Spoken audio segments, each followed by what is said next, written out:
Amma 7th anniversary Dhamaka offers. Shop 599, win 777 exclusive prizes.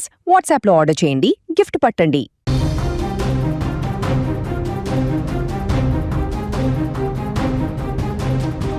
త్వరలో ట్రంప్ను చంపేయబోతున్నారా?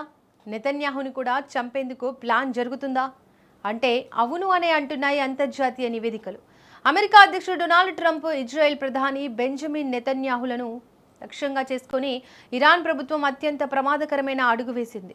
వీరిద్దరిని హతమార్చిన వారికి ఏకంగా $58 మిలియన్, అంటే భారత్ కరెన్సీలో సుమారుగా 558 కోట్లు బహుమతిగా ఇస్తామంటూ ఇరాన్ పార్లమెంట్ ఒక వివాదాస్పద బిల్లును సిద్ధం చేసిందట.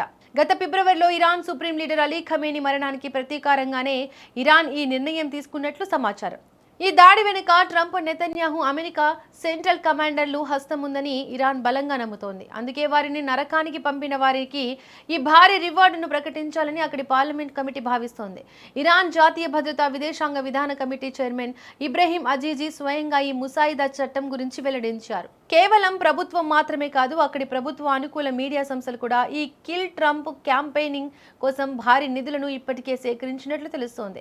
ఇరు దేశాల మధ్య ఇప్పటికే యుద్ధ వాతావరణం నెలకొనగా తాజా పరిణామం ప్రపంచ దేశాలను ఉలిక్కిపడేలా చేస్తోంది. ట్రంప్ కూడా ఇప్పటికే ఇరాన్కు తీవ్ర హెచ్చరికలు జారీ చేశాడు. ఒకవేళ తమపై ఎలాంటి దాడి జరిగినా ఆ దేశాన్ని భూమి మీద లేకుండా తుడిచిపెట్టేస్తానని ఆయన గతంలోనే హెచ్చరించారు.